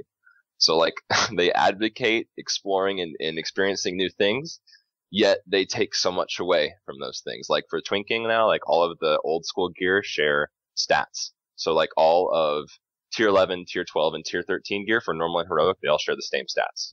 So like there's rip 85 twinks, rip 80 twinks, it's all the same now. So like gear progression is just non-existent in those brackets. And for soloing, they've taken so much away from hunters, and it's like, what? And, but I don't know. It seems like it's very contradictive to what they're looking for. And the biggest thing that they've done and set against this is that it ruins certain, other aspects of gameplay. Like the reason they took out stable stacking was because people quote unquote abused it in PvP, and we just had Dilly come on and say, well, we only really used, Roar of Sacrifice twice ever. It was not ever used to multi-chain. And, we've even gotten blue posts and tweets saying, it's harmless in soloing, but it's a problem in PvP. We'll just change the tooltip, like, come on, let's start rolling. Let's start getting the ball rolling on that. Remember how Stampede does, 75% less damage in PvP encounters? Yes. And it's normal damage in rating? Like what, how hard is, like, let's get on that, please. Yeah, I wish they would do more of that too, just to help balance these abilities between the two, rather than just screw one area over in favor of another. Yeah, I mean, it's unfortunate. I mean, I've kind of said my piece multiple times, but it's just like people really do enjoy and are passionate about some of these things, and it's like it's such a bummer to have it taken away. That's all it really is. All right, so we'll see how things go then. Yep, that's where we stand now. But there's some cool things that happened to LFR, for our LFR friends, and the people that like to just kick it in LFR. They got a nice little bonus this week. Yeah, I saw that. So for those who don't know, the tier gear no longer drops in LFR. So they removed tier gear and they gave LFR its own armor set with its own artwork. But up until now, it didn't have any set bonuses. So it was just really for looks and for stats. But they gave a 2 and 4 piece set bonuses to the LFR armor, which was kind of a nice thing, I guess. Yeah. I know they said they wanted to make LFR just kind of like a tour of the content, not necessarily a rating experience. And it's kind of neat that if people want to go in there, at least they kind of can get a gist of, oh, well, if I get, like actual tier gear, they'll have bonuses on it too. And while it seemed like none of the bonuses interacted with gameplay whatsoever, it was still kind of cool to just give a nod to some of the more casual players. Like none of the tier bonuses is going to change up any LFR player's rotation. It's mainly just like a buff to a damage or a buff to haste. Or I noticed the male agility one was kind of cool. The 4-piece threw out like a spike for some damage. It was like a spike bleed, and I was like, oh, that's kind of neat. I wonder if it'll have a visual effect behind it as well. Hopefully. And I guess the other question is this now worth pursuing? It doesn't sound like these are powerful enough that if you... It didn't seem like it, and I think the LFR here... Yeah, that's the good thing about the LFR stuff is they made it so you don't really... I don't know. LFR Wing won't be open till a week after Mythic anyway, so it's... That's true. They are delaying the LFR, so it doesn't sound like this is something you feel like you have to have or are going to want to mix and match in some way with the tier bonus. Oh, I've got to have the 2-piece LFR bonus to go along with the 2-piece regular tier bonus. So there's nothing sort of crazy about any of that. So it's just a nice little bonus for those that primarily run LFR. Cool. But it really pretty much covers the news this week. I mean, hopefully we'll see more buffs for hunters, I guess, and no nerfs. Hopefully they won't undo what they've done already. But it was good to see that we weren't just sort of crying wolf here about the state of hunters and their damage these last couple of weeks, that there really was an issue. And then Blizzard finally agreed and recognized that and did something about it. Yeah, that was definitely an interesting conversation on Twitter. It was nice to get the recognition. I know a lot of players are outside of the hunter community are ooh, why are they balancing for level 90 stuff? And it's it's partially because a lot of players who are still progressing in Mythic were having issues finding raid teams now because our damage was so horrible you wouldn't even want to bring a hunter in, despite how easy for players who have progressed can kill these things. So it gives them the ability to play. I mean, we're not uber elite topping everything, nothing broken, but we're viable now. You can bring a hunter in. And plus at level 100, it does help with our balance because we were still very, very down at the bottom of the pack kind of at 100. So it does help us out a lot for a metagame. Because our leveling perks, as I keep telling people, will also help our damage out, especially for marksmen. Yeah, absolutely. With focus returns from crits and the increased focus pull, game changer. Yeah, it makes Thrill of the Hunt a lot more compatible for marksmen. It really helps the talent interact very nicely with the rotation. Especially a marksman opener 100. Yeah, and even with the tier bonus, interacting well with Thrill of the Hunt, it's gonna be righteous. Yeah, even though they nerfed it a little bit, it still feels... Yeah. What is it, 8 focus now or something like that? Yeah, something silly, but it's not outrageous. It's feasible. I really got used to the marksman rotation this week, and I actually really enjoy it now. I know I was ranting about it earlier shows, but it's not a bad spec once you really get into it. It's different. And I think a lot of people have to adjust to the changes, but it's not a bad change. Yeah, and if you haven't been playing Marksman up until like now, like if you've been, I don't want to say flavor of the month, but just like one of the better specs to play Hunter as in the past. I mean, we haven't seen Marksman make a resurgence like this since Firelance, so it's been kind of nice to get back into cast times but still maximizing your globals. Like that's still how you're gonna always put out the top deeps, is just making sure you're always hitting something. But yeah, I do like the aim shot. It's been kind of fun. Haven't casted something in a long time, like that long, Yeah, it's. Oh, sorry. No, go ahead. Finish your thought, and then we'll move on. Well, I've lost my thought now.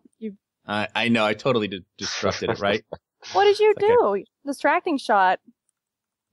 Exactly. Scatter shot, distracting shot. I'll save the bad pun jokes for in person at BlizzCon. I do them all the time. Last year, I was like, disengage out of the situation, folks. The cringe. Sorry, continue.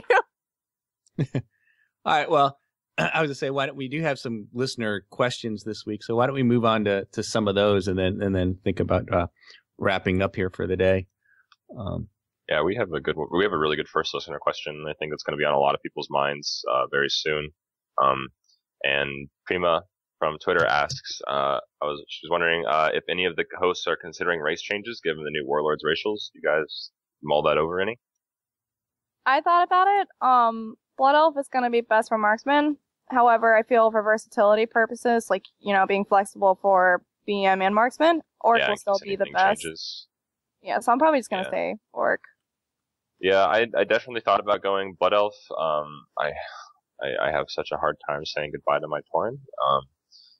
But the Blood Elf is really good, and then I also made like a totally sick Silver Covenant Ranger transmog, and I'm like, ooh, this would look really good on a Blood Elf. And then, so we'll see what happens. I'm a huge sucker for the mod, so I base a lot of very petty decisions off of my transmogs. So. But yeah, I'm sure that's what the question was about. Are you going to transmog so you can transmog better? Yeah, no, but I mean, even for damage too, like it worked out really well. Like I could look super sexy and still do top deeps because of my racial. Like, yeah, I definitely have mulled it over, but I've not made a decision just yet. What about you guys? You gonna break off from your? Oh, hell no! Of course not. Yeah, that's almost a silly question to ask. Yeah, Darkbrew's a dwarf for life. I mean, the damage would have to be pretty from the racials would have to be pretty spectacular for me to consider changing him. Even not even just race, but even like faction. But I'm not that hardcore, and I'm not in that kind of raid team either. That would make a huge difference. So no, I just enjoy the dwarf, and I've got several other hunters of various races out there anyway, so I mean, the good thing. Oh, I'm sorry. No, and I said I really haven't done much on the horde side either. I've got 2 horde tunes, so maybe if I decide to raid with them, I might think about that. I've got an orc and a tauren, so it's possible I could. I'm not so wedded to either of them that I wouldn't be above changing. I think it's nice though that racials this time around are pretty much even. So yeah, Solar, if you want to go on a Blood Elf, because transmog, yeah, you should totally be able to do it, and it's fine now. Yeah, I mean, I still have yet to decide, but I'm glad. I mean, I'm sure a lot of people are probably glad to hear that if they have a certain affinity towards like a one race or the other, like they've just been like, Tauren for life. I like that they're so chill and like cool with nature, very down to earth. It's like, yeah, I can still play my favorite race and still not be made fun of by my guildmates for choosing not to like super min-max, So have they updated the Blood Elf models? Maybe I'm behind on the news. Soon, not yet. Yeah, they're still working on them. Yeah, they're planning to, but they haven't announced anything yet. So I don't think it'll be there for launch. So it might be 6.1 or something like that. I would think at this point that they'd wait until some point like that. But it's definitely on their list. And is that the last one? I think they're the last ones they have to do. I mean, the Pandaren weren't going to change. Neither were the Worgen or the Goblins. So I think those were where they wanted them to be. Yeah, the Goblin. one wasn't that great, if I recall correctly from the spreadsheet. But yeah. But I think those were all new enough that they weren't gonna go ahead and change those. Yep. Why don't we do one more here? This is a pretty good one. This is from Dashifin, and he had a question about the JS Hunter Bar add-on, and he says, with the new expansion comes the inevitable culling of add-ons. This is one of my favorites from Pandaria was the JS Hunter Bar, but it looks like it is no more. What add-ons do you all use? And I think on this one, I think it was Kel Duel at Hunter DPS actually did a post on how you could modify this or what you needed to do to actually get that add-on working. So I don't know if it's being maintained or not, but I think there are something you can do to get that one working. Yeah. So someone in the chat room, Shoot, has just said it has been updated. So do you guys use that one at all? I use that. I like that. I thought it was a pretty good add-on. As a what does it do bar. exactly? It's just a focus bar? I mean, what are we talking here? Because most of what you need, I mean, no, go ahead. Let's hear what it does first. I mean, it is a...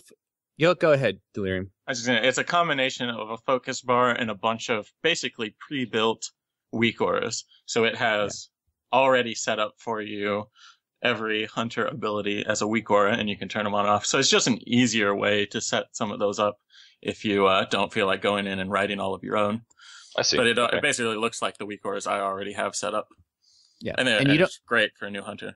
And you can turn a lot of that on or off. So it's not like you have to get stuck with the weak auras, if you will, that it provides. You can just use it as a focus bar, and it's just a bar. It shows you where you're at, kind of does a little bit of predicting about where your incoming focus, and can kind of help you let you know if you've got enough focus. Some indicators let you know if you have enough focus, for example, to cast your signature shot and so forth.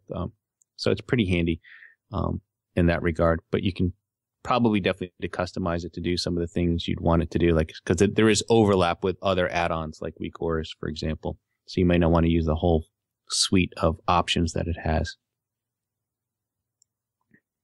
I mean, everyone has their preferences of UI and add-ons and stuff like that, and we actually had a fantastic discussion with people sharing their UIs over on our Warcraft Hunters Union Facebook page. If you guys aren't following that, go check it out. There's people talking about hunters on the daily, hourly even, and we all were posting our UI and stuff like that. You know, different things work for different people, and I'm very comfortable with running 3 core UI add-ons, right? So bartender, shadowed unit frames, and just a quartz cast bar, like it does, and weak auras. It does everything I need to do, everything. But yeah, like find what works for you.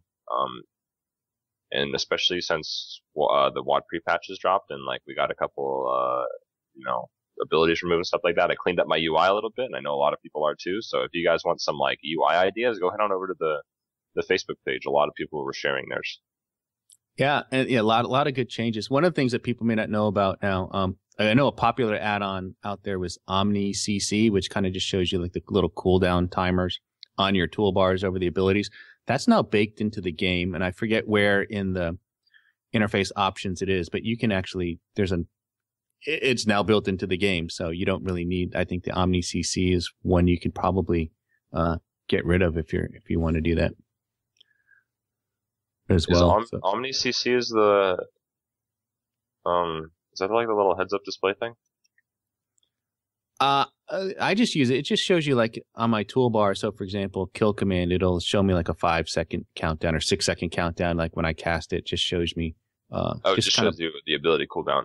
It just shows you the ability cool like in a numerical value, and that's now built into the regular game. It's just an option. Can you turn it on? Where is that in the interface? I'd have to go look to see where in the interface. Okay, but it's inside. Yes. Okay, neat. So if you go to your interface options, oh, here it is. Yeah, show numbers for cooldowns. It's in interface options action bars. Very cool. Yep. You can put those numbers on your buttons now through the regular game. So I like that. That's helpful for me. But again, everyone has their own way of doing things. Like UI is a very personal thing, and very. Although I think the only thing most people agree on is that the default UI is kind of garbage. So many people swear by it, though. It's almost like a thing of status if someone can play it with the default UI. They do. I don't know. I mean, that's the one thing I hated about was excited to get into the beta when I did, but the add-ons weren't enabled yet. It was just so difficult to kind of work without my add-ons and get readjusted to that. Yeah. For beta, honestly, I did play with default UI with just WeakOS because I was just about to say the same thing. Yeah, because everything is not really up to date yet, so I'm just like, well, might as well just get used to, a really weird UI, and it wasn't that bad. Yeah, I was gonna say I played on beta, and all I had to do, I could do everything on stock except for WeakOS. So it didn't add anything, didn't take away anything. It was kind of frustrating, but it's totally doable. But I prefer not to. Yeah, we should have gotten to this while DillyPoo was still here. I think a lot of PvPers, for some reason, often use the default UI with just a few other add-ons, but it still looks very default. And I was always surprised to see how different their streams look than Raiders. I don't know. Well, I guess if we get him on again, we can ask him about his UI and next time. Yeah, there you go. Well, I don't know about you guys. I think it's about all we've got for today. Why don't we go through our outro? And if you guys want to add any BlizzCon predictions of what you think's going on, we can go ahead and do that as we sign off here. But you have been listening to episode 203 of the Hunting Party Podcast. I'm Dark Brew from thebrewhall.com and the Brew Hall on Twitter. And my BlizzCon prediction is we won't see an announcement for the next expansion. I think that would just be crazy, but I think we'll hear a lot about what else we'll be seeing in future Warlords of Draenor patches. I'm Artemis Hal from the Warcraft Hunters Union, Blood Legion, and I'm Artemis Hal on Twitter. For me, I think that we're going to make all the other classes really jealous with our awesome meetup, and I think they're going to announce something really big in the opening ceremony. Woohoo. Dang. Yeah, I'm Solar Flare from the J.J. Abrams movies and at @the_Solar Flare on Twitter. Are we doing BlizzCon predictions? Yes. Movie trailer, man. Definitely gonna yes. see Warcraft That's movie what trailer. the Dolby Theater's for. I'm sure. like that. Yeah. Oh my gosh, I'm excited. Because didn't they? I don't want to talk about this too much because we're doing our outro, but I'm pretty sure at Comic-Con they previewed a Warcraft trailer for only the people that were there. Yeah, they had some sort of seen it on the teaser. internet. And that was a couple months ago. No, they have plenty of time to have a trailer at this point. Yeah, for sure. So I think movie trailer. All right. And I'm Delirium from Thrill of the Wild and at Delirium Hunts on Twitter. And today you heard DillyPoo, who you can watch at twitch.tv/DillyPoo69 or follow at DillyPoo840. And my BlizzCon prediction is that they're finally going to give up this charade of classes being equal and announce that hunters are the ultimate class and there's no need to keep up the support classes. I like that. All right. And Bendik was out this week, but he did send us a couple of predictions that he thought World of Warcraft would take a backseat to other Blizzard games, and he certainly didn't think they'd hype up a new expansion before Warlords comes out, and he thinks the movie panel will consist of showing some concept art, maybe some props, along with Chris Metzen and Duncan Jones geeking out about how totally awesome it is. And it's so awesome that they just can't show us anything yet. I would be movie so panel bummed. 2.0. Yeah, it would be bummer. They've got to give us something. I think you're right about some sort of movie trailer, even if it's not the full-blown trailer, but a teaser of some kind. We've got to see some footage here to get everyone geeked out about the movie, because I'm looking forward to it. All right. Well, you can check us out on iTunes, YouTube, Stitcher, or at our RSS feed to your reader. And we'll have all these links available in our show notes as always. If you have any questions or a topic you would like to discuss on the show, email us at huntingpartypodcast@gmail.com or send us a tweet and a follow at huntingpartypod. All right. Stay thirsty, my friends. Remember to drink your dark brew lager. Oh, this is me. Dang! I was so close. Close to We not almost had a messing good up the show notes. Almost. Okay, so someone found a poem on the internet, and it has to do with solar flares, and it's very dramatic. Okay, so here it is, guys. Now is the time to unite the soul and the world. Now is the time to see the solar flares dancing as one with the shadow. This is how I would die in love, as pieces of a cloud dissolve in solar flares. I don't know what that's from, though. I have no idea, but I think you're now become the new poet laureate of the Hunting Party Podcast and officially taking the reins from Frostheim. Awesome. All right, always heed the thrill of the wild. Don't forget to pay your dues. Go hard, we look good in every tier set. All right. Good show, guys. Hey, thanks a lot, everyone who listened in the chat room. You guys rock. Life stealer, that's just because. Let's see. So today, for my coffee, I put French vanilla in it instead of just creamer. By accident, or that was intentional? That is fancy. Intention, yeah. My saw it was in the fridge, and I was like, I haven't tried it yet, so we'll see how it tastes. Right? Oh, yeah, it's a You're little bit sweeter. adventurous today. Yeah, I would say it's probably a little sweeter. Yep. Viper to cheetah to dragon hawk. No time to waste, cause I can jump shot. EM, MM, and SB. I can rock out any tree.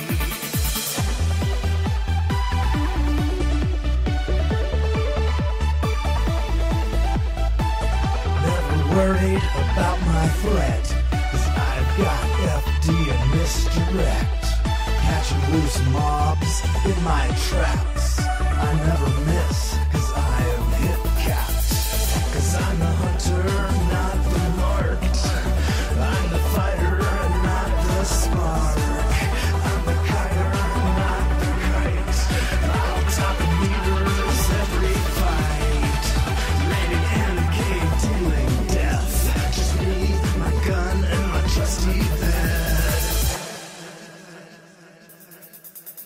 Now let's begin with Illidan, Osirian, and Gil'jadan, Magdamar, Asgalor, Gruul, Cthulhu, and Razorgore, Onyxia to Ragnaros. Which one have we killed the most? Kel'Thuzad to Malygos. We even killed a Kama's ghost.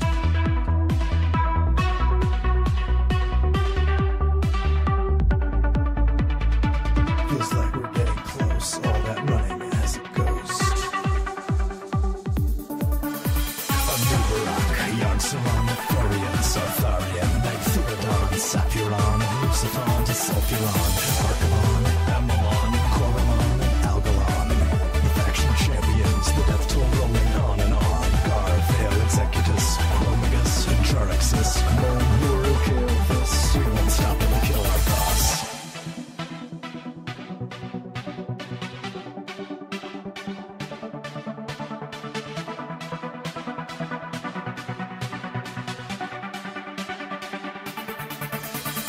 All my lead skills,